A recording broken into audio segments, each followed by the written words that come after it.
Hello, everybody. Nice to be with you again. I am Michael Millerman, and today we have some articles to go over together. I haven't read them. They are on the topic of Russia, plus a few other ones, national conservatism, American nihilism. I was going to read them, so I thought we might as well read them together. So here is the first one, Tucker Carlson and the Woke Right by Konstantin Kissen. 10 days ago, this is his Substack. Let's have a look. Many people in the West have been surprised by the events of the last week, he writes, in which American TV presenter Tucker Carlson followed his interview with Russian President Vladimir Putin with a series of increasingly bizarre videos. Tucker discovers that Moscow metro stations are grand and impressive, that Russian supermarkets have shopping carts that can be rented with a coin that you can retrieve on returning the cart, and that food is cheaper in Russia. I don't wish to bore the time-starved reader by addressing the silliness, but if you're interested, read this footnote. So I'm sure you all saw the videos of Tucker Carlson in Moscow. But what I want to know is what Kissen has to say about this. So let's see. Let me explain why I am not surprised. And by the way, those of you who don't know, some of you presumably do, but this is Konstantin Kissen, British satirist and author. He has his show, which is called, Trigonometry, that you can look at. And he gives speeches and posts on Twitter and has all kinds of other things on his channel that you can go check out. But he has this Substack where he has a response and reaction to Tucker's Russia segment. And I kind of wanted to know what he thinks about that. So let me explain why I'm not surprised. By the way, I think he also had a piece out on Dugan a couple of months ago. For those of you who are Dugan watchers in that sense. I appeared, he writes, on Tucker's show twice during his tenure at Fox News. On both occasions, we discussed subjects on which we agree, the erosion of freedom of speech in the West and the dangers the woke left poses to our society. My second appearance took place in January 2023 as the debate over the war in Ukraine raged all over Western media. In the months prior, Tucker ran segment after segment on the supposed persecution of Christians in Ukraine, which were full of fabrications and lies. Not only were they dishonest, they demonstrated an inexplicable ignorance of the facts for someone with his audience and prominence in American journalism. Okay, so you maybe know about that, maybe not. I don't, because I wasn't watching Tucker when he was on Fox, so I don't know what he was saying about the persecution of Christians in Ukraine. But apparently, according to Kissen, they were dishonest and ignorant, full of fabrications and lies. I went into my segment, he continues with Tucker, intent on challenging him if the opportunity presented itself, but the brief appearance focused on my Oxford speech and ended before I had the chance to raise my objections to his coverage of the war in Ukraine. His producer WhatsApped me immediately after to congratulate me on the appearance with the invitation to please come back soon. Here's my moment, I naively thought to myself, and replied with the offer to come back and discuss my disagreements with Tucker on the war in Ukraine. The response was telling. I'm just not sure it would be great TV to have him debate you on the war. Why? Because it would get heated. What if we just had a rational debate about it? And besides, if it did get heated, that would get a lot of views. There are many angles to this. I guess this is the producer writing back. For example, how Biden is using the war, Hunter-Ukraine nexus. After a long back and forth, the producer finally revealed he didn't want to ruin things for me. That is Konstantin Kissen. After all, if the debate got heated and nasty, it would be a risk in terms of my appearing on the show ever again. The message was clear. We don't want to have a discussion about this. And if you keep pressing the issue, you won't be coming back on the biggest show in America. I want to tell you something very quickly just about Tucker and his producers. I'll spare you the long story, but when I was at the University of Toronto, I was doing my dissertation on Heidegger and did some work on Alexander Dugan, which caused a scandal in my department. I lost my initial dissertation supervisor, who was replaced by somebody else who stepped in to fill the void and helped sort of shepherd the project to completion. Later on, I was a defender to some extent of this person because I felt like, it took an act of courage to stand by my dissertation research, even when a lot of other people were upset about the Dugan connection. So I defended this person and so on. And one day, she had been having a fight with one of Tucker Carlson's producers on Twitter. Who knows why? People fight on Twitter. People probably shouldn't be on Twitter. But they were fighting, okay? This former dissertation supervisor of mine and a producer of Tucker Carlson's when he was on Fox. I stepped in to defend her from my perspective, right? Her integrity as somebody who shepherded an academic project through completion in the face of opposition. And the producer, didn't like that, blocked me, which is no big deal. People can block each other. And so I thought, well, there goes my chance of ever being on Tucker Carlson's show on Fox, because I defended my dissertation supervisor in her argument with him, et cetera, et cetera, et cetera. He's no longer at Fox, doesn't really matter. She doesn't like me anymore, also doesn't really matter. These things are pretty petty. Who really cares? But it's funny how you have these back and forth arguments and discussions with producers to see whether something can get off the ground in the first place or not. So anyway, Kissen says the message was clear. We don't want to have a discussion about this. And if you keep pressing the issue, you won't be coming back on the biggest show in America. There's nothing wrong with any of this. No one is entitled to appear on anyone's show or to talk about a subject they nominate. Tucker and his producers are perfectly entitled to invite the guests they want to discuss the subjects they want. But the incident made it obvious to me, he says, that Tucker was not a truth-seeking journalist, and that when it came to Russia and the war in Ukraine, at least, he had no intention of being objective. That much is obvious, especially after the events of the last week, meaning, I guess, his interview with Putin. But the real question is why? And here we have this, oh, sorry. I didn't even check. Normally I check before I do these streams whether a post is free or paid, because this is what I wanted to get to, why the dissident right is going woke. In Russia, we have a saying, everything new is something old that's been sufficiently forgotten.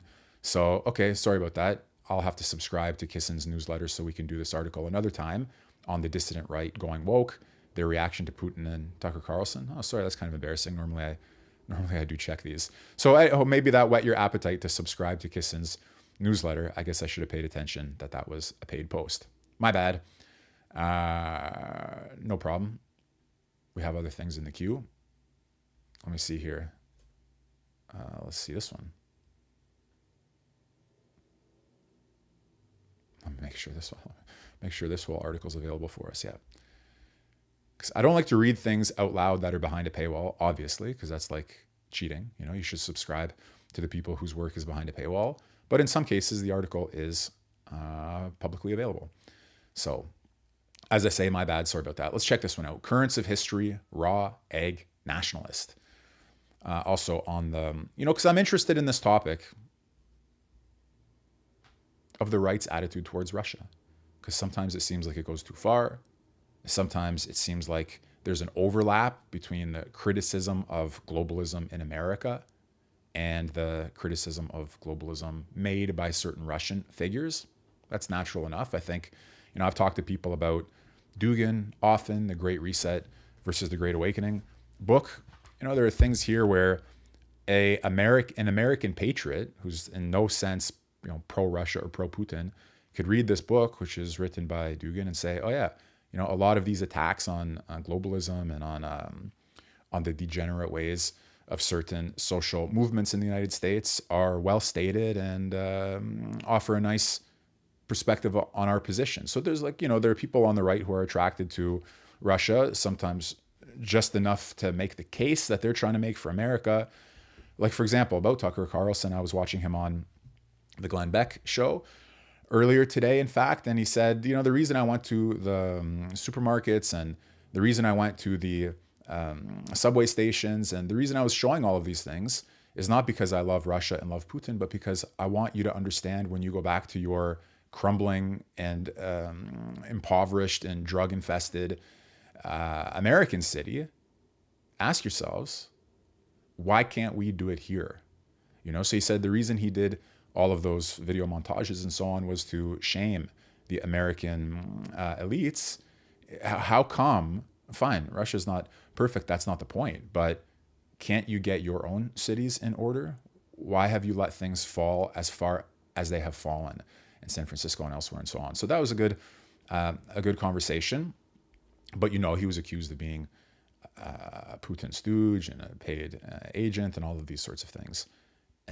So, okay, it's a good topic. What's the right way to learn lessons for yourself by means of your observations on a foreign country when those observations are favorable to the foreign country? It can seem like, oh, that's treasonous, that's traitor, like you prefer Russia to America. No, but isn't it possible that you're using the experience? Like he said in his interview with Glenn Beck, he told his listeners, everybody should go to Moscow and then they should come back to their city and ask why it's so filthy. Okay, well, anyway, let's see what Raw Egg Nationalist and pseudonymous Twitter personality and author, and I think he runs the Man's World magazine as well, has to say about all of this. Putin's surprising exegesis on the Russian past strikes a deracinated people as perverse. And again, you feel free to make your comments here on the video, in the chat, see what you think about this topic. Well, that was weird. Even Tucker thought it was weird. He was the first person to say so, in fact. Not long after his interview with Putin, while he was still in the Kremlin waiting to leave, Tucker Carlson expressed his genuine surprise at what had just happened. He had clearly been expecting, quote, another interview, unquote, with a powerful political leader, full of recent history and familiar justifications and appeals to right and hypocrisy. What he got was something very different indeed, as I'm sure you already know. That was quite an interview, Tucker said in a short video that later made its way onto Twitter. It began in a way I didn't expect at all. He had been annoyed, frankly, at how Putin responded to a simple question about his motivations for invading Ukraine. Okay, anybody who's online knows about that and all the great memes that came from it. Not with a simple answer, but with an extremely detailed history going back to the 9th century of the formation of Russia from the tribes into the nation and Ukraine's part in that, and the Rus and all that. Tucker only became more annoyed when Putin failed to respond to prompts to give a specific answer, instead continuing with his long journey through the many centuries of Russian history up to the present day. I thought he was filibustering, Tucker said. That single answer with irritated interruptions lasted more than half an hour, a full quarter of the interview. Real clarity about what Putin was doing only came after the interview had finished, when Tucker watched the interview back and realized that the ancient history of Russia and Ukraine's integral part in it is a genuine motivation for Putin's conduct of the war. Putin's rambling, filibustering answer was actually a window into how he's thinking about the region. Now, you know, before the start of the war, we read on this channel Putin's long and historic speech on the historic unity of the Russian and Ukrainian peoples. If you remember that, an important document that we did cover in its entirety. So that could have showed you in advance something about how Putin thinks about the history of that region and the meaning of Ukraine's political project as an anti-Russia, which is how he put it in those remarks, ever since 2014. Tucker expected harsh criticism for traveling directly to Russia to meet the man many consider to be the closest thing we have to a latter-day Adolf Hitler. Adolf Putler, as my friend Bronze Age pervert calls him. The subsequent denunciations and cries of traitor and Russian agent can't have shocked Tucker, though the apparently serious proposal to ban him from the EU probably did. And I don't know the merits of the story, but since then there has been the story that there was an attempted or at least planned assassination of Tucker, which perhaps also is genuine and also shocking. Given his own bemusement at Putin's focus on what we might politely call ancient history, Tucker must also have expected viewers in the West to react with similar disbelief to Putin's justifications, and of course they did. By grounding his argument in the deep past, it seems Putin was effectively conceding defeat on principle. After all, what does the Kievan Rus have to do with modern Russia or Ukraine or anything else for that matter? Who cares about Prince Rurik or Vladimir the Wise or what the Ottomans or the Polish-Lithuanian Commonwealth did or didn't do hundreds of years ago? This is 2024, not 1024, 1724, or even 1924. Hold on a second, I have something you might find interesting. Let me see here. Stay with me for a minute. I have something on this topic that you might find interesting. In one of the books of Dugan's that I translated, he has a section on Russia's, hold on a minute, what is it here? You'll see, I think you're going to like it. It's called The Structure of Russia's Sociogenesis. And the reason I want to show you it is because, so there's a chart here of the various forms that Russian statehood has taken, and the relationship between the state form, the elite, the predominant strata, the ideology, the policy, and the dominant ethnos. Let me see whether I can throw that up on screen for you. Just to show you that it's true, when Russians think about their history, they often have to think about this long historical arc. So I don't know whether you can see that. Let me see here. So you see, you have your period of Russian history, okay, Kievan period, Mongolian Tartar period, the Lithuanian Rus, okay. On the other page, it's continued. Then you have what state form was it during that period? So the Golden Hordes, the Kняжество, Kievan Rus, okay. Who are the elites? What was the nature of the predominant social strata? I'll show you on the other page the more recent history. What was the ruling ideology or religion? What was the main policy? Centralization, fragmentation, submission to the Mongols, resistance to oppressors. Hold on a second. I'll bring you up to date with this one here. There we go. Okay, so Muscovite, Rus, right? Russia under Peter the Great, the Soviet period, the contemporary period. Why it's hyphenated, I'm not sure. Right? So the Russian Federation is just the most recent form of Russian statehood, preceded by the USSR, preceded by the Russian Empire, preceded by the Muscovite Tsardom. Okay, again, you got all of these details here. And then, for Dugan, the question is, what's going to follow the Russian Federation? And he has his ideas and arguments there about Eurasianism. But the point in this is that it's often the case for non-liberal Russian thinkers that when they try to understand what it is to be Russian and where Russia is going, they don't just mean the contemporary form of Russian statehood. They mean this whole historical arc with all of its phases and phase transitions and shifts and catastrophes and reconciliations and all of that. So if you have previous familiarity with Russian non-liberal thought, then it's not too surprising. But if it's your first encounter with it, then it could be highly unusual. Unlike Tucker, the critics could see no value in what Putin had to say. Putin's answers were a window, yes, but only into the mind and soul of a tyrannical madman who would say anything to clothe his naked will to power. For a few glorious days after the interview, Twitter was awash with Putin-Tucker memes, as I mentioned, many quite hilarious, sending up Putin's insistence on returning to the earliest days of Russian history to explain current events. We had Putin expounding on the creation myth of Tolkien's Middle-earth, on why the chicken crossed the road. I mean, these are all the memes, okay, that were made where it's like you ask a question, right? Why did the chicken cross the road? And he said, oh, let me take you back to the in the beginning when everything was formless and void and all of that. Okay, so I'll skip the memes for a minute here. Never one to miss an opportunity for a bit of meme magic. Suggested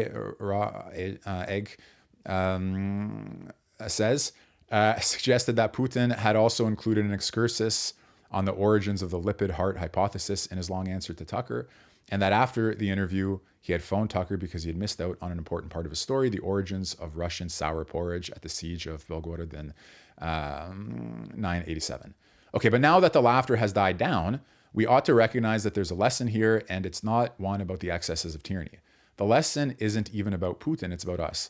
Tucker seemed to grasp it in the immediate hours after the interview, and no doubt he grasps it more now over a week later. The lesson, I think, is this: the West is divorced from its own history in a way that may be unique in history, and that, far from being a great strength, this is in truth a stunning weakness. So it'd be interesting to know what you think about that. Is that an accurate claim? Is that truly the lesson of the interview? Is it a strength to break with your history, or is that a weakness? And has America broken with its history? I think you have some obvious evidence that it has. It's not simply that a leader like Biden couldn't speak about America's history for 30 seconds, let alone 30 minutes.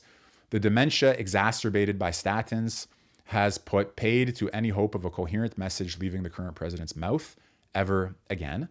Rather, it's that Biden wouldn't, even if he could. This isn't how Western leaders speak about their nations. It isn't how we're supposed to think about our nations either, or indeed about ourselves. There's that something is missing at the very heart of our way of life, and that this absence has the potential to lead us catastrophically astray if it hasn't already, is not a new or original idea in Western thought. It's an idea that's present even in what is often considered to be the most shameless piece of Western triumphalism, Francis Fukuyama's book, The End of History and the Last Man. The book is not merely a celebration of all the ways that modern liberal democracy is wonderful and better than all other forms of government that have ever been created or ever could be created. Rather, The End of History is also a warning about the inability of democracy to satisfy man's most basic desires. Above all, Fukuyama warns us democracy cannot satisfy man's need to distinguish himself from others a need that the ancient Greeks called megalothumia. People very readily forget this part of the book for some reason, even though it runs to a fifth of the book's total length. Okay, quick reminder here. So Francis Fukuyama, end of history. The Soviet Union collapses. American liberal democracy and capitalism is triumphant on the world stage. And you have this thought that, hey, maybe this is a moment that reveals the truth of the historical process. An argument distilled from, wait a second, give me a minute. Where is it here? Anyway, somewhere here. Okay, I don't want to look for it, but from Kojev's Introduction to the Readings of Hegel. Well, in any case, the book's subtitle is The End of History. The full title is The End of History and The Last Man. The Last Man, taken from Nietzsche's Thus Spoke Zarathustra. Again, I won't pull out the books to do a show and tell, but this is what he's referring to here, okay? People remember the end of history. They don't always remember the last man, even though this final part of the book runs to a fifth of the book's total length. So here he's going to help us to understand what was this other part of the book, not just the triumphalism of the victory of liberal capitalism. Thumos, according to the Greeks, was the part of an individual's soul that seeks recognition or dignity. The word might be translated as something approximating spiritedness or warm-bloodedness. What's important is that it's an attribute all men possess and can develop. The Greeks believed it came in various forms. There was isothumia, a desire to be acknowledged as equal to everybody else. This can be seen as the central impulse at the heart of the Christian and democratic ideals. Then there was megalothumia, the desire to seek distinction above others, in opposition to isothumia. At the liberal democratic end of history, a place where all men are judged a priori to be equal, isothumia is the default and megalothumia can find no real lasting outlet. This is where the last man of the book's title, a character first identified by Friedrich Nietzsche, comes in. The last man is the product of the long triumph of Christianity, which culminates in liberal democracy. As Fukuyama explains, quote, Nietzsche's last man was in essence the victorious slave. Nietzsche fully agreed with Hegel that Christianity was a slave ideology and that democracy represented a secularized form of Christianity. The equality of all men before the law was a realization of the Christian ideal of the equality of all believers in the kingdom of heaven. But the Christian belief in the equality of men before God was nothing more than a prejudice born out of the resentment of the weak against those who were stronger than they were, unquote. Okay, that's Francis Fukuyama writing. Put simply, the last man is what you get at the end of history when there's no longer anything particularly important worth living for. When the great ethical, economic, and political questions have all been settled, what higher purposes exist for men to strive toward? None, it would seem. And so, with an outlet for genuine striving, life becomes dull on an ontological level. While this may be enough for some, for those who can fit themselves into the position of the archetypal latter-day consumer, for others it may prove too much to bear. Okay, quick pause.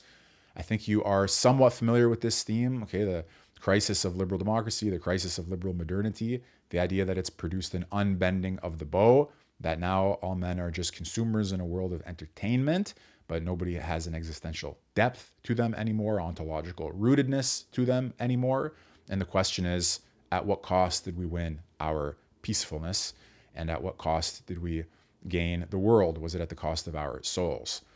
So in Civilization and Its Discontents, Sigmund Freud cautioned that when an entire population has unfulfilled or even deliberately suppressed desires, turmoil will follow. This is the crux of Fukuyama's warning about the end of history. Man's nature cannot be denied, and if it is, there will be trouble. While it's entirely possible that man will be happy now as one among many billions of equals, each pursuing his own limited goals like making money, buying stuff, having sex, and going on holidays, it's equally possible that man, or rather some men, will rebel in the name of satisfying their desire to be different, to be better. What we might see instead of a future of satisfied dolts enjoying an easy contentment is immense wars of the spirit. And Fukuyama means quite literally wars, with wild men letting loose and painting the world red again in the name of personal glory and some higher purpose, whatever that might be, just anything other than endless, monotonous peace and sex and commerce. The last man believes he lives outside history, has no place for it, and that's us, says Fukuyama, right now. And that, I think, is why we can't understand Putin and his long discourses on Russian history. It's also why we face annihilation. Okay, so connecting Putin's long speech on Russian history with our current status outside history as a model for understanding our reaction to that interview and its significance for us. One potential consequence of our new ahistorical way of life is not just massive dissatisfaction among young men, it's eternal self-effacement. It's happening at this very moment. As Renaud Camus makes clear, the total disappearance of the native peoples of Western countries, which he calls the Great Replacement, is not possible without a profound forgetting, a total self-alienation from notions of people and place. A people's history disappears first before the people itself, quoting now Camus, Renaud. As I like to say and repeat, a people who knows its history and who knows its classics, a people who knows itself and knows what it owes itself, does not let itself be led, except in the case of open tyranny, armed constraint, and rampant terror, into the unspeakable abysses of history. But stupefaction dispenses with the need for terror, intensive entertainment returns patent dictatorship to the prop room. Camus rightly discards the notion of a grand quote-unquote conspiracy theory behind the Great Replacement and instead suggests that it is industrialization, scientific management, mass entertainment, and of course democracy that have combined to turn the peoples of the world, and not just Western nations, into interchangeable things with no unique identity, to be moved around and swapped at will by powers beyond their control. Nevertheless, because the movement of people, the replacement, only takes place in a single direction, the victims of this process are the peoples of the West, who are subject to an onslaught of mass immigration that threatens to erase them from history forever. So the Western world is deracinated, its ethnic identity is destroyed, but the marginalized world, which still preserves its ethnic and folkish identities, is allowed into this new neutralized space. And so you have this, I guess, double-pronged attack. You have the inner destruction facilitating the external destruction. I'm just trying to restate the argument here. Camus believes that a little replacement preceded this great replacement. This was a long period of profound cultural decline in which the old aristocratic values of Western civilization, including the assumption that natural inequality, talent, and hierarchy were both necessary and good, values that had been preserved by the bourgeoisie, were challenged and then overthrown by a radical new leveling tendency. Changes in public education as well as mass entertainment had become particularly to blame. First, individuals become replaceable, one with another, and then whole peoples. This is the essence of the attitude he calls replaceism. But maybe the roots of this attitude run even deeper than the last century or so of modern mass democracy. According to the Russian philosopher Alexander Dugan, hey, I didn't know that he comes up in this article because I didn't read it before our stream. According to the Russian philosopher Alexander Dugan, the forces that are destroying the West and severing it from its own identity and traditions can be traced back to the Middle Ages, to the universities of Europe, and the emergence of a doctrine called nominalism. In contrast to the opposing doctrine of essentialism, nominalism holds that there are no natural categories, only conventions. As a result, all forms of identity are believed, in the final instance, to be arbitrary forms chosen by humans to make order out of chaos. And here he's referring to the thesis of, what he just said about Dugan's view on nominalism and liberalism is from this book. I have a video on it, and I did a nice interview with Blogging Theology about it. It's my most watched video ever. If you'd like to, it's on his channel though, not on mine, okay? If you want to get into that argument in more detail.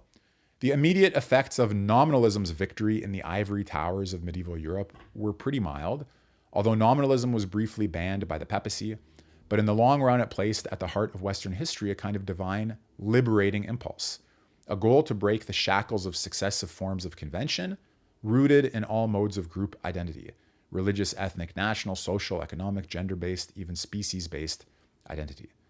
The Reformation, the Enlightenment, the rise of the bourgeoisie and liberal capitalism, the challenges to liberal capitalism from communism and fascism, the defeat of both and the unipolar moment of 1989, globalization, transgenderism, and now transhumanism, each of these stages of liberation in the history of the West and then the world, one after another, and I add here parenthetically, according to Dugan's analysis, fulfills the logic of nominalism until at least with transhumanism, we're left with a single form of substantial identity to be freed from, being human itself.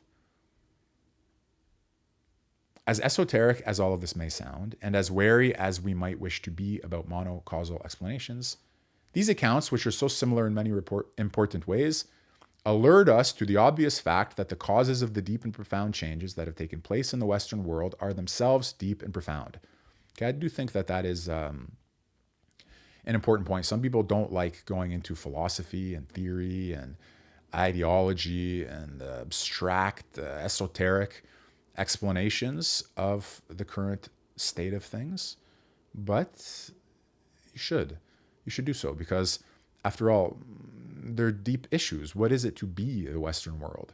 What are we even talking about there? If you're talking about religion and philosophy, then what were the changes in religion and philosophy that led to the decline of the West? Are they, there's big questions there that deserve our attention, and here he's pointing that out because Fukuyama and Dugan are both doing a kind of deep level analysis of the current crisis. Many critics of those changes from the right, most notably the so-called post-liberals, would have us believe they're nothing more than the result of liberalism or a gross caricature of it, and that the answer is to ditch liberalism and replace it with some new collective vision that is more respectful of traditional values and mores.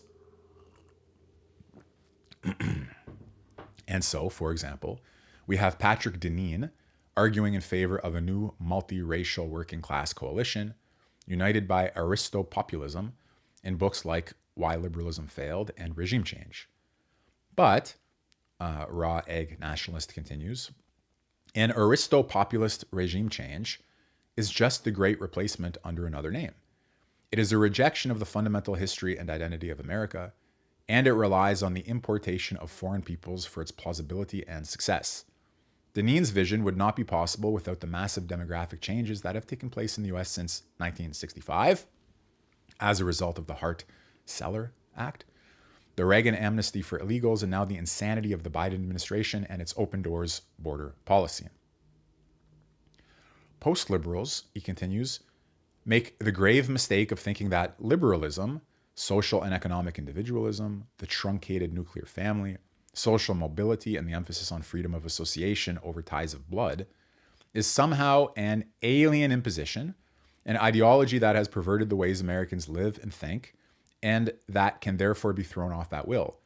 The truth is very different. Liberalism as a philosophy is a codification of the ways that Northern Europeans, and in particular the peoples of the British Isles, and especially the English, had been living for centuries before they ever set foot on the shores of the American continent. Liberalism is tradition. The Anglo is liberal by birth, and America is an Anglo nation. Long before John Locke or Adam Smith or any of the other foundational thinkers of modern liberalism ever put pen to paper, the English were, quote, an open, mobile, market-oriented, and highly centralized nation, different not merely in degree but in kind from the peasantries of Eastern Europe and Asia. The majority of people in England from at least the 13th century were rampant individualists, highly mobile both geographically and socially, economically rational, market-oriented and acquisitive, ego-centered in kinship and social life. Perhaps this is no surprise, for it would make them very like their descendants, whom we're beginning to find out were like this 3 centuries later. Those are the words of Professor Alan McFarlane in his remarkable 1978 book, The Origins of English Individualism, a book whose implications are still, to my knowledge, to be fully appreciated by historians, social theorists, and political philosophers. But the importance of Anglo settlement and Anglo culture to the creation and the enduring shape of the American nation is well understood, or it should be. What I am saying, Raw Egg Nationalist continues, is that if the American people want to recapture what was great about their nation, if they want to make America great again, then they will have to reckon with what made America what it was in the first place. And that was the Anglo and a way of life that was already at least half a millennium old in 1776.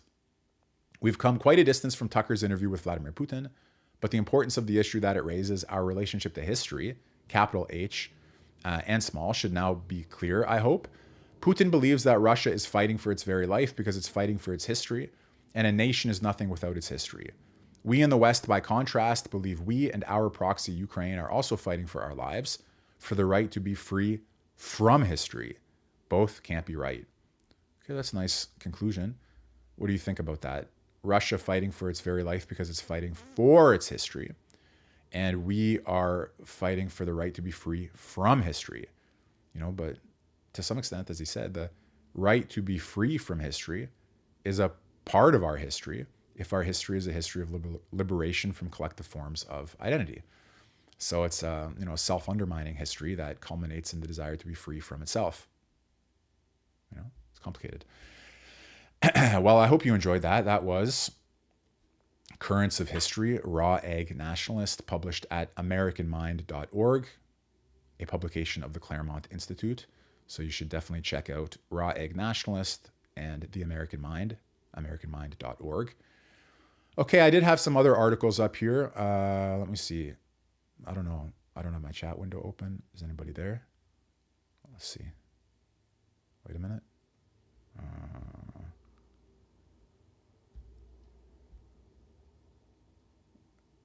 How's that? Can you see anything? Yeah. So thank you. Thank you for your comment. Good to be with you. Samurai Jack has something to say about Kissen being disingenuous. I don't know him that well, so I can't comment on how he usually is. And also, we didn't get to finish the argument, which I'm sorry about, not having checked that in advance. Gary, spasibo vam. The significance of Putin's recitation of history. Raw Egg is Jewish. He's anti-white and Christian. He's a joke. Okay. Don't know about that. I thought the article itself gave us something to think about, which is what we're always looking for on this channel. How about this? The growing peril of national conservatism. And also another commentator that I don't really know. I know obviously his name comes up and I see it, but I've never really paid much attention or read anything of his. Nothing against him. I just haven't. I've been busy with other things. But he's got this article, Putin as the patron saint of right-wing misanthropy. Another article about the relationship of the right to Russia. It looks like it's full. It's not behind a paywall, so maybe we'll read that as well, just to give us, again, something to think about. Why don't we start with this, the growing peril of national conservatism? Okay, this is from The Economist, and this is now out of a concern about these movements that we're discussing. See, it's not too long. Oh, no. Never mind. Wow. I really failed to prepare adequately. Okay, we'll go with this one. Putin as the patron saint of right-wing misanthropy. So once again, credit where it's due, right? This is Richard Hanania. This is his Substack, and his website is richardhanania.com. We're reading it to give us something to think about on this topic of Russia and the right. Alexei Navalny has reportedly died in prison, and the timing of this tragic event for the sake of proving the moral and intellectual bankruptcy of the anti-American right on the Russian question is absolutely perfect, coming on the heels of a series of humiliating videos of Tucker going to Moscow and declaring it heaven on earth. It's one thing to just be wrong in normal and understandable ways. It's completely different to go abroad and declare this poor country has food that is affordable in American dollars. They've developed technology to stop the shopping carts from rolling away. Quotes don't capture the essence of these videos. You have to actually see him sniff the chocolate cake from the McDonald's knockoff in Moscow as he declares the Russian version of fast food better for being free of GMOs. Shortly before the invasion of Ukraine, I, writes Richard Hanania, wrote an essay arguing that establishment liberals were driven by an irrational hatred of Russia. Meanwhile, one of my themes over the years is that conservatism is to a large extent an oppositional culture that is motivated by a reactive hatred of its perceived enemies. So of course they had to go and prove I was absolutely correct by becoming inverse caricatures of the left, specifically in their attitudes towards Russia. And I assume that's what Kissen means when he talks about the woke right. You are just mirroring what the left does or what the crazy liberals do. They went down the rabbit hole of insane identitarianism of a race and gender slave morality kind, and you're doing the same, but with master morality. Or they went anti-Russia, you're going to go pro-Russia. So basically, you're just mirroring them, you're reacting to them, and therefore you are not exercising original, independent, well thought out positions. You're just reacting. That's the claim here, I suppose. Let's continue then and see how it's developed. There's President Putin.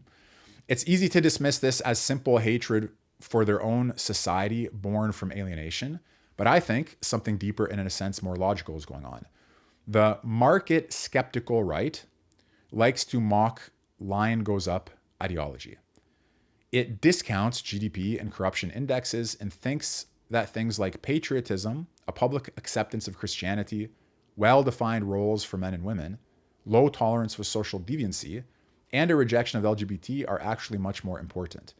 Russia sucks by standard measures of how well a country is doing, but if there was a right-wing index of civilizational health, it would be near the top. People sometimes point out that, for example, Russia has a low church attendance rate, which means it's not exactly a trad paradise, but that's clearly not what anti-American right-wingers care about. If everyone in the US took their families to churches that accepted gay marriage, they wouldn't consider that a victory. They care much more about keeping groups like gays, foreigners, and criminals in line than any kind of positive vision of people living healthy lives and forming families. Drag queens per capita is a superior measure to not only GDP, but total fertility rate. Okay, 1 second here. One issue is that he says here that the anti-American right does not have a positive vision of people living healthy lives. Let me just think. But up here, he says patriotism, public acceptance of Christianity, well-defined roles, low tolerance for social deviancy. That's some kind of positive vision, isn't it? But okay, fine. They know, in some sense, he's saying here that the anti-American right-wingers, they know what they don't want.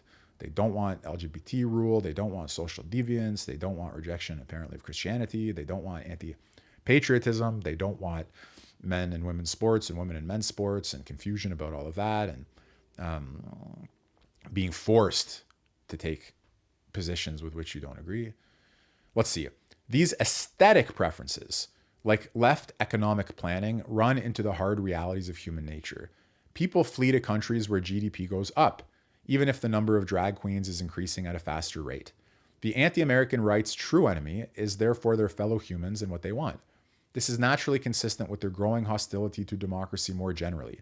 People not only vote with their feet towards line goes up, in other words, people like economies that are doing well, but they do the same at the ballot box, rewarding or punishing politicians based on economic performance.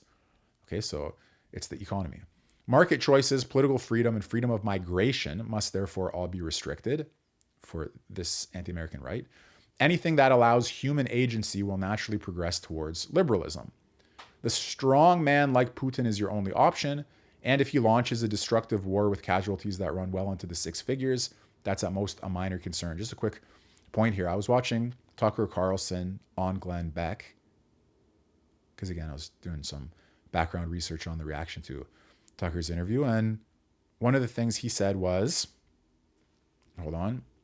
Oh yeah, one of the things he said, because Glenn Beck asked them, Tucker, don't you know that, yes, they have a beautiful subway station in Moscow, but don't you know that all of these kinds of well-ordered political communities require a strongman? And Tucker's response was, no, they don't. And my evidence is the fact that in living memory, America was less degenerate than it is now without a strongman. He says, I remember when there weren't crackheads on every corner and when people weren't overdosing on fentanyl right in front of your face and right in front of Union Station. And he says, America, not under a strongman, was less in a state of decline in living memory than it is now. So he said, it's not that we need an authoritarian strongman. We just need the political will to fight the forces of decay in our country. And that can be done. And the evidence that it can be done is the memory that it used to be so.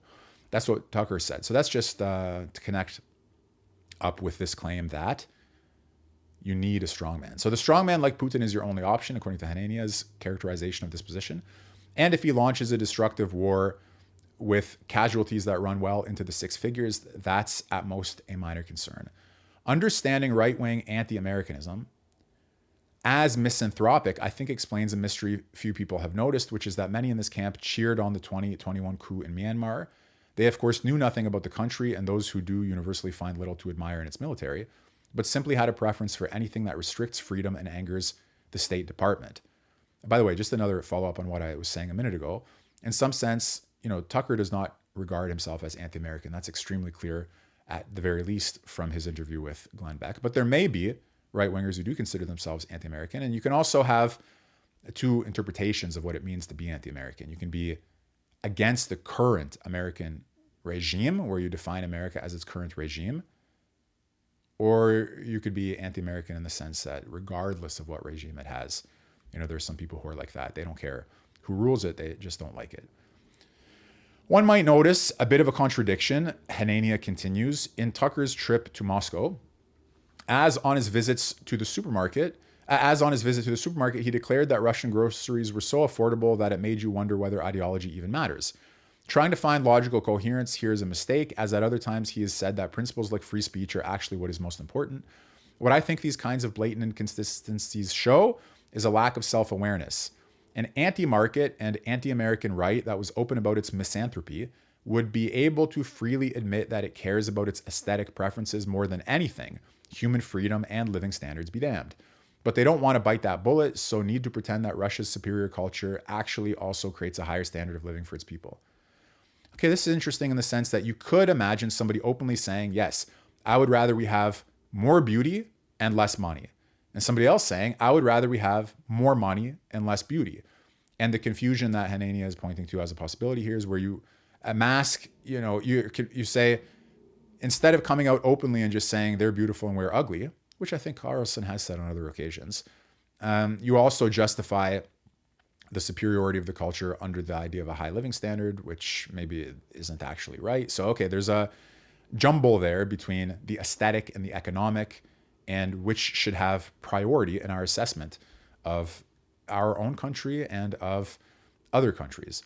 All of this is quite unfortunate, according to Richard Hanania, whose Substack we're reading right now, as I think there are rational arguments one can make against America's Ukraine policy, but political realities of moving towards a settlement are complicated by the fact that a portion of the right isn't just skeptical of endless war, but has a need to believe that Russia is morally superior and deserves to do whatever it wants to Ukraine because it has fewer transsexuals.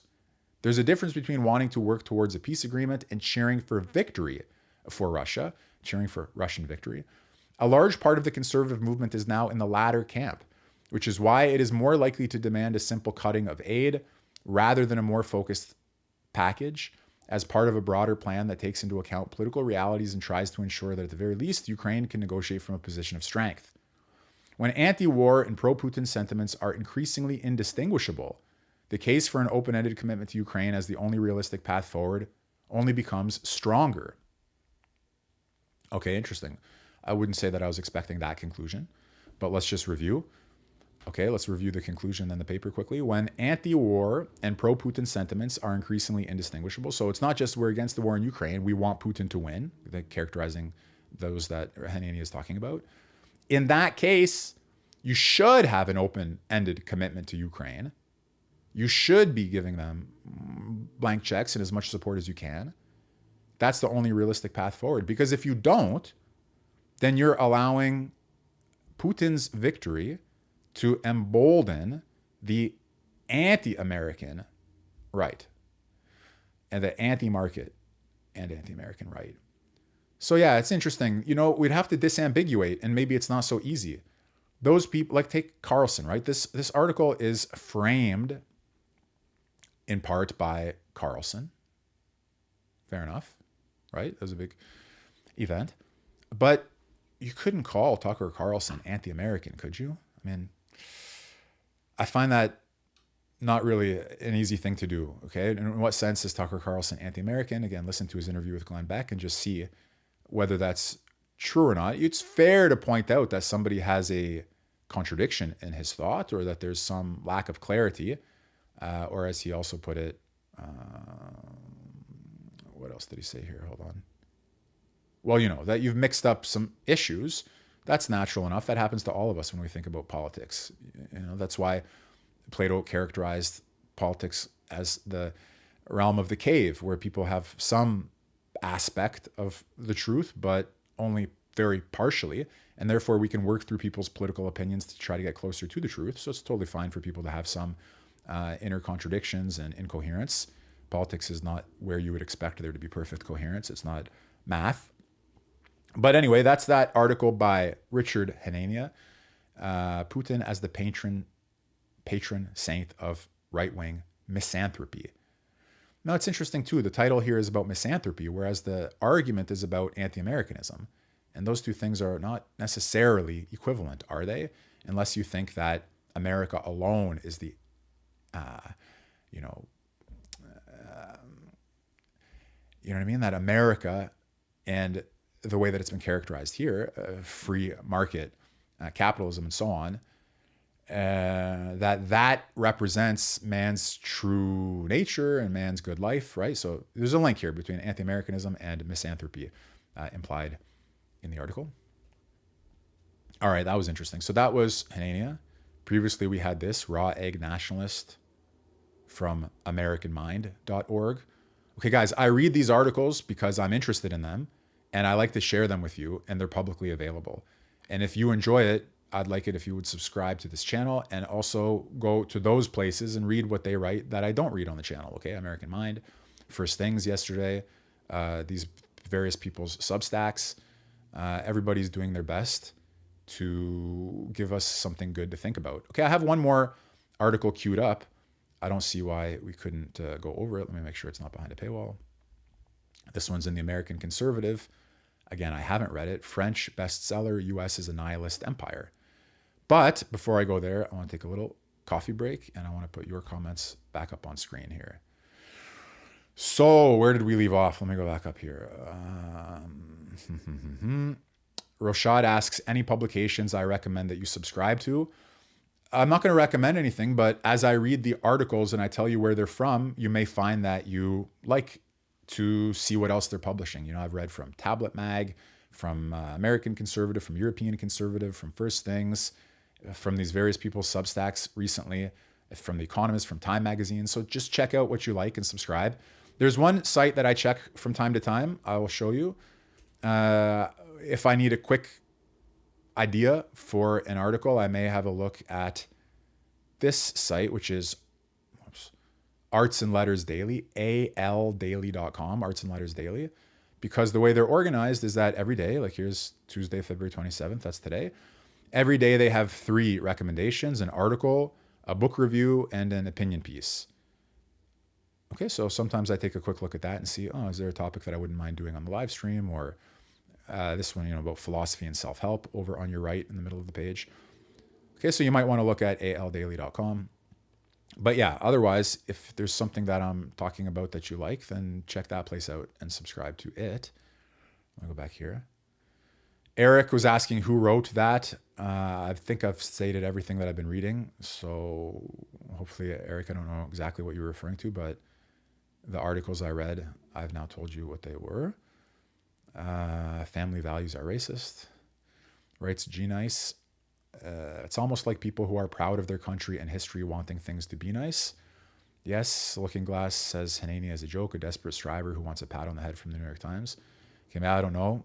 I thought that was an interesting piece that we just read. Again, it gives us something to think about, which is the most important contribution that I'm looking for in these various essays. Not that we agree or disagree, but that it gives us an occasion for thoughtfulness. Liberals have really turned any sentiment into a conspiracy, writes BOS. John's, the Spenglerian speculations on the rise and fall of civilization wrapped up in pop jargons are intellectually exhausting. Okay, it's not for everybody, but it's for some people. And these other comments here about Putin will win and founding fathers would be anti-American by this guy's standards. So, I mean, one of the reasons why I read these articles, discuss them with you, and like this topic, I mean, I'll give you an example right now. Okay, I have a book by my side. I'm going to show you in a minute. One of the reasons I like these arguments is because you might think like, oh, come on, we're in such a narrow little circle here of commentators commenting on other commentators, commenting on whatever happened yesterday, and tomorrow they'll move on to the next thing. Yes, to an extent, that's right, but only to an extent, because as I try to point out, the basic issues, the basic questions are old. They recur, okay? Plato doesn't know about Tucker Carlson. Plato doesn't know about Putin or Hanania or raw egg nationalist. And he doesn't know about Michael Millerman. And he doesn't know about Midnight Sun.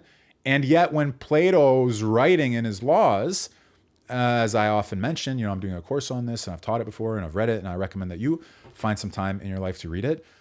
He's discussing many themes that sound like they could have been discussed by Carlson and by Beck and by raw egg nationalists. They are present in the way that we think about the world, but they're articulated intelligently and at a deeper level somehow than we're used to. And it's just amazing when you can draw the connection, because, for example, I think it was Hanania's piece that said, oh, the right-wing anti-Americans are looking for a strong man. Okay, something along those lines. Same topic that came up in Tucker Carlson's conversation with Glenn Beck. Well, in the laws, there's a situation where these three old men who are discussing the nature of law, they're saying, what would a good statesman or a good legislator pray for so that he could best exercise his art or skill? For example, if I'm a sailor, like I'm the pilot of a ship, what would I pray for so that I could best exercise my skill? Maybe I would pray for what's the best case scenario? Like calm seas, I don't want, or I'm driving from Montreal to Toronto. I don't want to drive in whiteout conditions. Like I don't want icy roads in a huge snowstorm. What do I want? Nice sunny day, crank the music, drop the windows, and drive. So what would a statesman pray for? What are the best case circumstances? And surprisingly, the Athenian Stranger says that the person would pray for a tyrannized city. So the best way to exercise the art of intelligent statesmanship, of intelligent legislation, good, okay, not soul destroying and soul sucking, but rather good and correct art of legislation, you'd want a tyrant. And then he explains why you'd want a tyrannized city and what exactly the best case scenario is and why that's not likely to happen and why therefore we have to look at the second and third best case scenarios. But it's like, we're not just, whenever you talk about politics, you're not just talking about what's happening here and now. You can't be, because these political questions, they take you to everything that's ever been thought about them. I was reading the other day, Ibn Arabi, an 11th century Sufi in the Islamic world. He has a book called Divine Governance of the Human Kingdom. And it doesn't matter that it was written 1,000 years ago, and it doesn't matter that it was written by a Muslim, and it doesn't matter that it was written by a Sufi, because when you read it, you're like, there are things there that transfer. Anyway, so that's why we're not just in the realm of like commentators commenting on commentators about the latest thing that happened yesterday. You dig deep into them and you get, it opens out onto a much broader horizon. Okay, some other comments here. The article posits a false opposition between the economy and conservative values. Apparently, when conservative values predominated in the past, we ate out of garbage cans. So in other words, it seems to be possible to have a good economy and decent values as well. Not like you have to have a total trade-off between, economic prosperity and decency. Then the Looking Glass 89 writes, I've seen rhetoric online that, like the last article, paints anything qualitative or intangible as just aesthetics, while to them the only thing that seems to matter are GDP or public institutions. Yeah, beauty matters in many different ways. So one passage I can read you quickly, you'll have to give me a chance to find it if I'm reading from the book. This is Dostoevsky's The Idiot. And if you ask me, Mike, why are you reading it in translation? Because it's easier for me to read English than it is for me to read Russian, even though I can read Russian. That's why. And there's a character, I wrote about this on my Substack, but in case you're not there, you don't read it and you don't want to, I should tell you here, there's a character in The Idiot. By the way, if you haven't read it and you want to read it and you don't want a spoiler alert, plug your ears for like a minute. There's a character in this book who makes a speech about liberals. Again, Dostoevsky doesn't know Tucker Carlson and Glenn Beck and Vladimir Putin. And there's a speech in The Idiot, nevertheless, about liberalism and nationalism. And so I want to tell you something about that. This character says, this character is inveighing against liberalism. He says this, you'll see. Okay, he says, I'm not saying anything against liberalism at all. Liberalism isn't a sin. It's a necessary part of the whole, which would fall apart or decay without it. Liberalism has as much right to exist as the most right-thinking conservatism. It is Russian liberalism that I'm attacking, and I must repeat again, the reason I'm attacking it, in fact, is that the Russian liberal is not a Russian liberal, he's an un-Russian liberal. So here too, we have a statement by Dostoevsky's character, I'll read you a continuation of it in a minute, that liberalism is somehow incompatible with national identity. That if you're a Russian liberal, you can't be. That's a contradiction in terms. By virtue of your liberalism, you're anti-Russian. So here's what he says. He says, to begin with, what is liberalism really, speaking in general, if not an assault, reasonable or erroneous is not the point, on the existing order of things? That's so, isn't it? Well, then, my fact is that Russian liberalism is not an assault on the existing order of things. It's an attack on the very essence of the things we have, the things themselves, not just on their ordering, not on the Russian system, but on Russia herself. My liberal, this character in Dostoevsky's Idiot continues, has reached the stage of denying Russia itself. That is, he hates and beats his own mother. Now, I would say that there are American patriots who believe that liberalism in America is akin to beating your own mother. That it's not American liberalism, that it is un-American liberalism. Okay, so that's Dostoevsky.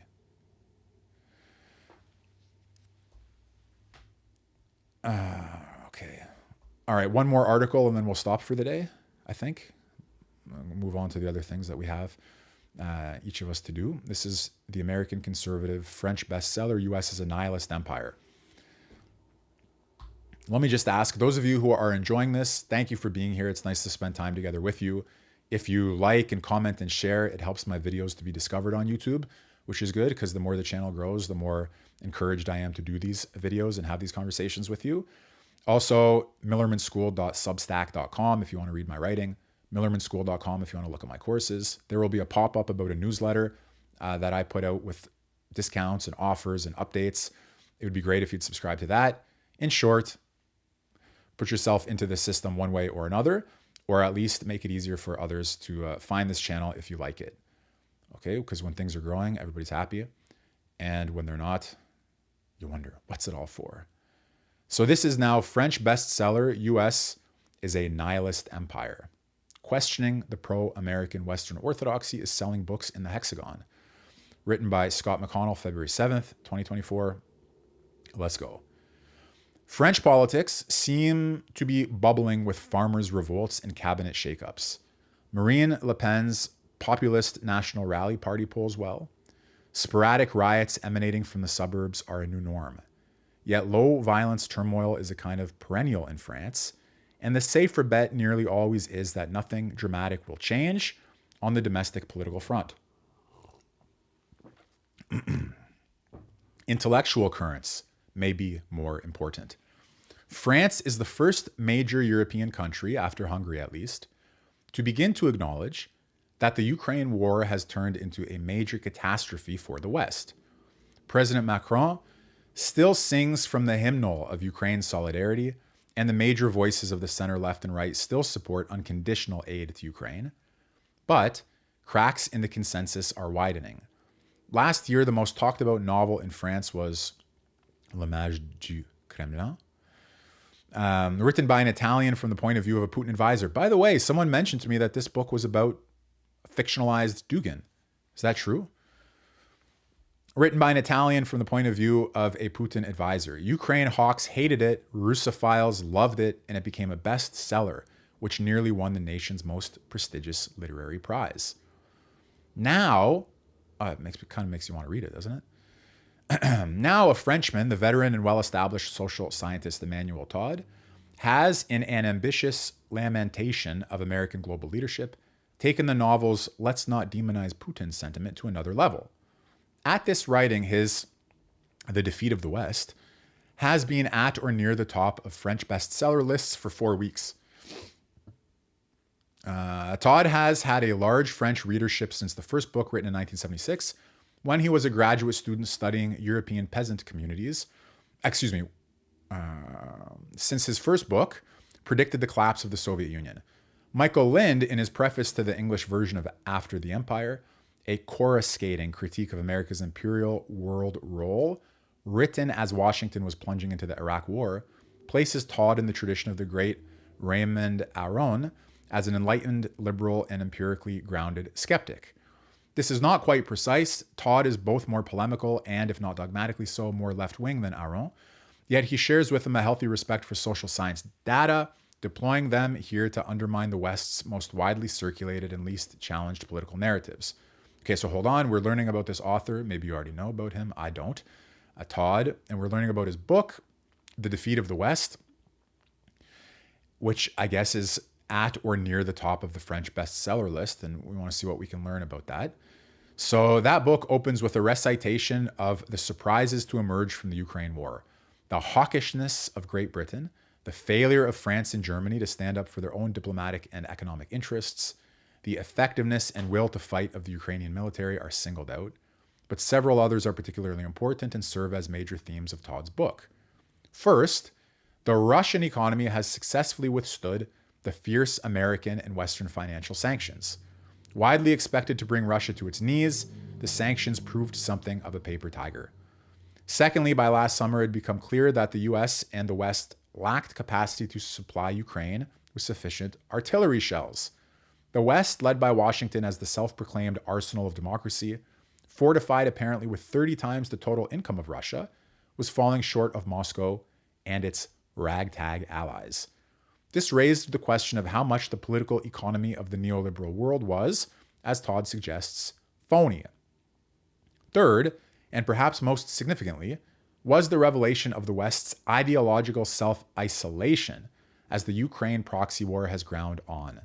From the outset, large democratic countries such as Turkey and India failed to embrace Washington's sanctions regime. As the war has progressed, so has increasingly discreet global support for Russia, including quiet measures to help Russia circumvent the sanctions on the part not only of so-called rogue states such as Iran and North Korea, but from putative American allies as well. Most of the world remains either indifferent or opposed to Washington's long-time insistence that Ukraine be turned into an American NATO base. In delving into these surprises, Todd finds a breathtaking dogmatism across the spectrum of Western elites, a kind of ideological solipsism preventing them from seeing the world as it actually is. I did my best when I was a graduate student at the University of Toronto and since then to fight against that ideological blindedness, by introducing Alexander Dugan into the picture so people could start to understand things from the Russian perspective. Not to much avail in these circles, but what can I tell you? A kind of ideological solipsism is preventing Western elites from seeing the world as it actually is. A key example is the assessment of Russia's economic power. In 2016, John McCain famously remarked that Russia was little more than a gas station masquerading as a country. Ignorant as the comment was, probably half the members of the US Senate have at some point said something similar. Variations of that option, repeated endlessly in America's major media platforms, were thoroughly embedded in the American psyche by the time the first Ukraine crisis broke out in 2014. In retort, Todd puts out some simple statistics. From 2000 to 2017, from roughly the beginning of Putin's reign, the Russian rate of death from alcoholism dropped from 25 per 100,000 citizens to 8. From suicide, 39 to 13. From murder, 28 to 6. Okay, so in other words, decline in the rate of death from alcoholism, suicide, and murder. As for infant mortality, long the gold standard signifier of the level of a country's development, under Putin it fell from 19 per 1,000 live births to 4.4. Todd quotes UNICEF to note the American rate is currently 5.5 per 1,000. It's interesting. It would be worthwhile to take what we saw in Hanania's Substack, where he was looking at metrics, but his metrics were primarily economic, and he accused the anti-American right of wanting these things like traditional marriage and traditional gender roles and so on, and to say, well, what about using metrics? Yes, but not GDP, but rather something like, for example, the gold standard signifier of the level of a country's development, infant mortality. Okay, continuing here, he goes to cite several sectors where Russia has made stunning progress in the last 20 years, agriculture, internet access, before speculating about how it is that Russia, dwarfed by the United States in per capita income statistics, is somehow able to keep pace during wartime and produce as many armaments as the United States. An interesting clue is that 23% of Russians in higher education study engineering versus 7% in the US. Okay, another point here. I was watching Eric Weinstein? Okay, I haven't heard his name. I don't know how you pronounce it. Eric, on Chris Williamson podcast. I listened to half of it. This came out, I think, 5-6 days ago. And there's a great conversation, okay? I think it's worth listening to, as I wrote on Twitter today, when you go for a long walk. 3-hour conversation. Again, I'm only about halfway through. But Eric said that the United States is woefully underinvested in physics. And if physics is a source of power, and power is necessary for sovereignty, what the hell is going on? And instead, the US is overinvested in, how could we put it? Let's call them trivialities. Okay, so it's not like this, where you have 23% of Russians in higher education studying engineering. Instead, it's like a lot of people studying something that is not as vital as physics and engineering. Okay, so listen to that part of the interview with Chris Williamson and Eric Weinstein if you haven't before, because that got me thinking, it's true. What is going on there with the investment in physics research? The result is that Russia, with a far smaller population, produces more engineers than the US, which helps it keep pace with Goliath. If the resurgence of the Russian economy under Putin has helped Russia survive Western sanctions, so too is the fact that much of the world is not in the least invested in the notion that Ukraine and Washington represent freedom and progress and Moscow tyranny. That's another big issue, because part of the narrative presentation of this issue must emphasize precisely this identification. Moscow equals tyranny, Ukraine, Washington equals freedom. Freedom is greater than tyranny, and therefore everything follows.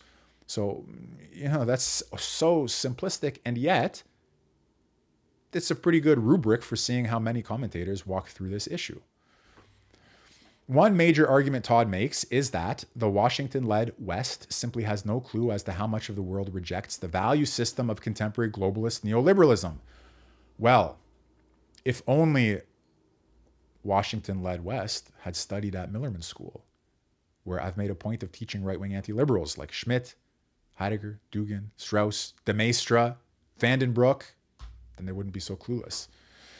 Not that they are, but okay. Then it wouldn't be the case that, if they are clueless about how much of the world rejects the value system of contemporary globalist liberalism, they wouldn't be if only they'd been studying the right sources and not living in the ideological cocoon.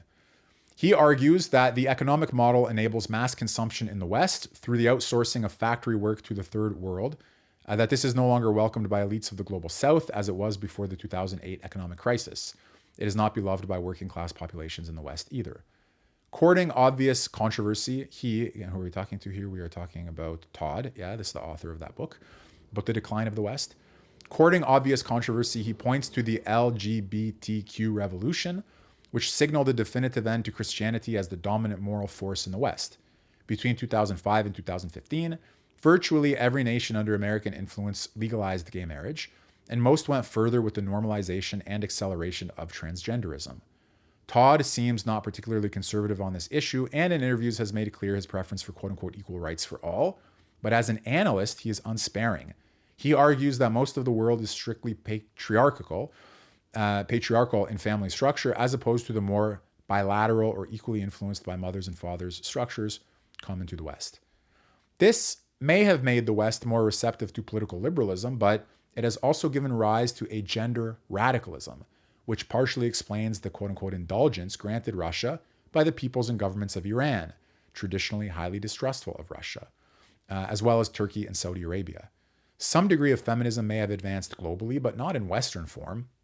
The question of morals, Todd argues, has probably for the first time emerged as a critical factor in international relations.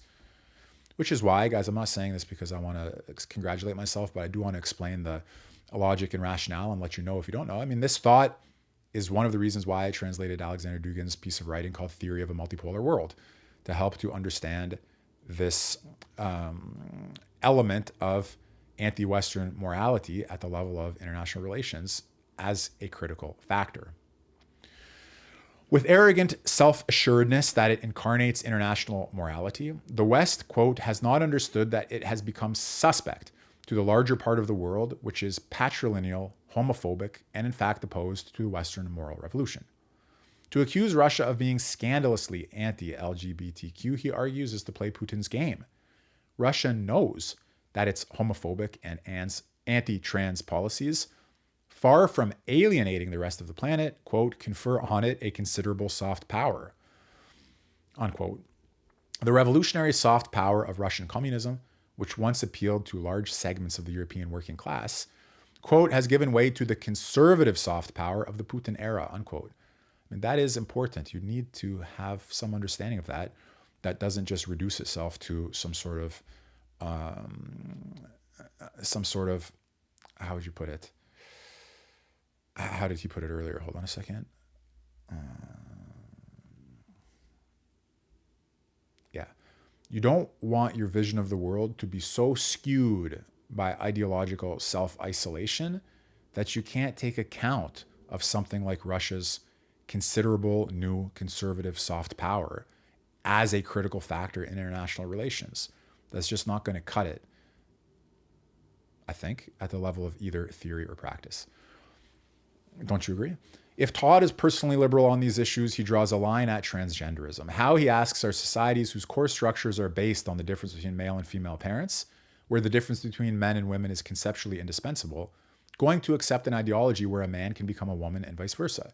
To claim that much of the world will reject this notion underestimates its import. The great reaction in the rest of the world is that the West has gone crazy. He concluded that the ideology claims, quote, a man can become a woman and a woman a man. It is an affirmation of falsehood, unquote, and a signifier of Western nihilism, the term he adopts to describe the new American ethos. How, he wonders further, does adherence to a cult of falsehood render the United States credible as a military ally and diplomatic partner? Many on social media have seen the memes mocking various Biden administration defense officials, men, prancing about in dresses and makeup. It is something else to see consequences of our new ideology drawn out in a best-selling book by a leading, trained in anthropology, French author. Todd traces the moral collapse of the United States. Oh, sorry, I'm just going to stretch out my legs here for a minute. Todd traces the moral collapse of the United States to the demise of the WASP establishment that formed it and led it for most of its history.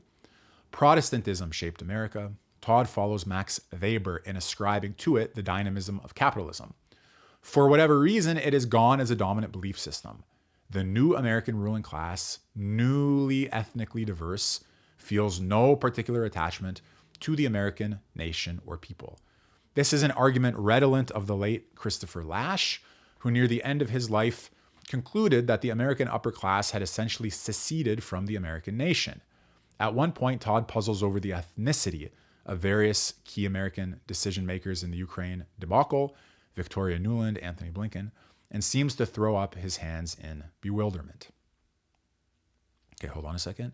I just want to remind those of you who are here and who maybe didn't see at the outset, we're reading from The American Conservative, theamericanconservative.com, this article called French Bestseller, U.S. is a Nihilist Empire, written by Scott McConnell, and discussing this author named Emanuel Todd, in particular his book called The Defeat of the West, which has been at or near the top of French bestseller lists for 4 weeks.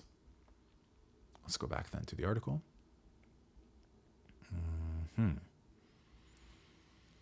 Of partial Hungarian Jewish background himself, he notes that many Jews retain a distinct fondness through family memory of Hungarian culture. About Ukraine, none do. America, he concludes, is no longer a nation state, but a nihilist empire in constant revolt against its own past, with a ruling elite openly hostile to the country's traditions. I want to say something about this, okay? America as a nihilist empire reminds me. There was a debate between Alexander Dugan and Bernard Henri Levy, BHL, right?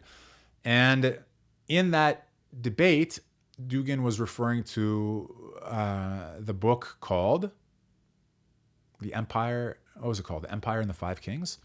Hold on a second. BHL, Empire, Kings. The book was called, yeah, that's right, The Empire and the Five Kings. And what BHL says, which Dugan wanted him to get into, he's like, yeah, this is a great idea. This is a great thesis. This is an interesting argument. Let's get into it. BHL didn't go for it. He said, unless America has a kind of renaissance, it is now basically a nihilistic empire. That's what Bernard Henri Levy says in that book, The Empire and the Five Kings.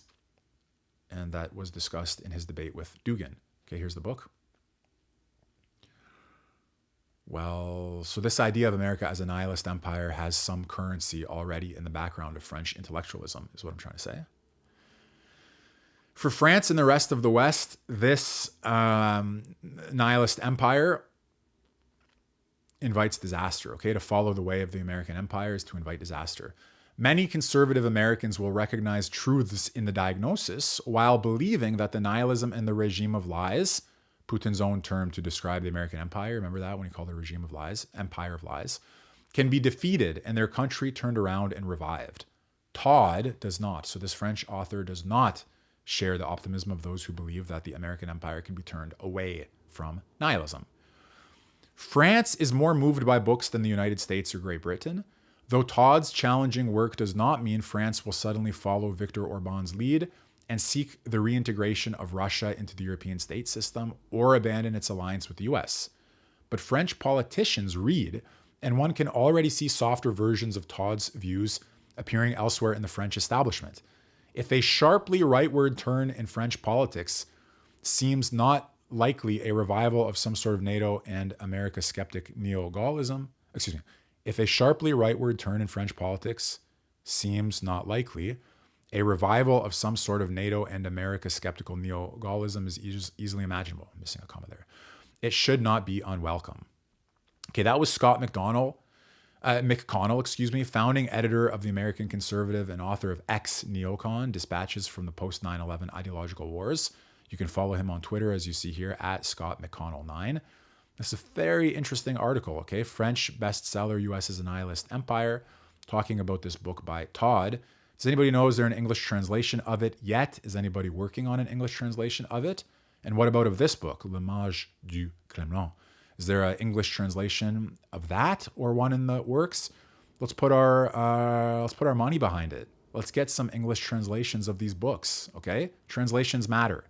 How did I make a name for myself? Not that I have a name, but, you know, what contribution did I make in my capacity as a graduate student in political theory? Translation. Okay, I translated Alexander Dugan, and that gave us something to think about. So somebody's got to take the lead here and translate L'Image du Kremlin and this other book, this other book by Emanuel Todd, The Defeat of the West. It's got to happen. Okay, if you know anything about who owns the rights to those books and whether they're in translation, comment, let me know. Let's see. Maybe we can fundraise for it. Maybe I can finance it. Let's get those books translated. And not only those books, okay? Articles about books that are making the rounds in other countries that help us to understand what the elites of those countries are thinking about and what messages are resonating there. That's an important task. All right, a few other comments from the chat here, and then I think we'll call it a day. So, G-Nice, thank you for your comment. I appreciate it. Zachary writes, I wonder how much the left-right dichotomy is driven by values, how much is driven by power through money. Commentators and leaders talk about values, but their values seem to be subservient to money. Money plays a role. No doubt what role it plays is a question you ask, and it can leave to you to discuss. Voice crying in the wilderness. Thank you. I appreciate the comment. Philip Rand, physics departments throughout the West are closing. This is about the comment I made concerning the Chris Williamson, Eric Weinstein interview. This is most likely due to the adoption of groupthink science rather than the importance of individual thinking in Russian physics. Okay. Yeah, listen to that interview. I was actually fascinated as well about the claim that, you know, Eric is always saying that this string theorists have driven physics into the ground is one of his claims, and that our support for string theory is completely misguided, that it has produced no genuine results, and that it has become kind of completely hegemonic and dominant, to the point of view of total dogmatic exclusion of other models, which was pretty interesting. And he traced it to the effect of a single person who's such an intellectual titan that he deserves all of our respect. I'm channeling, Eric says he deserves the absolute reverence somehow of every scientist. And at the same time, he's completely unopen to considering that other scientific models besides string theory may be worth exploring, and that has resulted in a stagnation in the development of American physics. That's interesting thesis. Okay, I didn't know all that. That was good to hear about. All right, well, that's it, I guess. So let me just review. If I didn't shut the articles down, I guess I did. So we read Richard Hanania. Here he is. Sorry about the pronunciation. Okay, if I haven't heard a person's name pronounced, I typically get it wrong. So we read his article on the Tucker Putin interview, and we saw that he's against the anti-American right, falling in love with Russia for aesthetic reasons and failing to recognize that somehow man's dignity is related to his freedom and therefore to liberties, including market liberties. We also tried to read, but it was behind a paywall, which was my mistake. I'm sorry. I should have seen that in advance. Konstantin Kissen's commentary on the woke dissident right, but you should still, look him up and see what he says about that topic elsewhere, or subscribe to his Substack, and you can read his article there. Okay, I just have to give credit where it's due that we had it queued up. Then we read this thing from the American Conservative, and that was it. Those of you who wanted to know, I said I sometimes find articles over here on Arts and Letters Daily, aldaily.com. Otherwise, what I do lately, I browse Twitter, and if I see something interesting, I bookmark it, and then I go back and watch it or read it. My name is Michael Millerman. I teach online, millermanschool.com. Subscribe to this channel if you'd like. I have a Substack, millermanschool.substack.com. I have books, so I guess that's the last thing I'll show you, just so you know, in case you don't know other things that I've done. If you go to michaelmillerman.com or michaelmillerman.ca or duganbook.com, which redirects here, you'll see one of my websites. Okay, here's a pop-up where, as I said, updates, special offers, and a free introduction to philosophy. And these are the two books that I've written. Inside, quote unquote, Putin's brain, meaning inside the man known as Putin's brain, the political philosophy of Alexander Dugan. And my first book, which was based on my dissertation, beginning with Heidegger, Strauss, Rorty, Derrida, Dugan, and the philosophical constitution of the political. So if you go to duganbook.com, you'll see the links to all of this. Blog, media school, etc., etc., etc. Thank you for being here. Comment if you'd like to. And this is fun. Thanks for spending time with me. Have a nice day. See you later.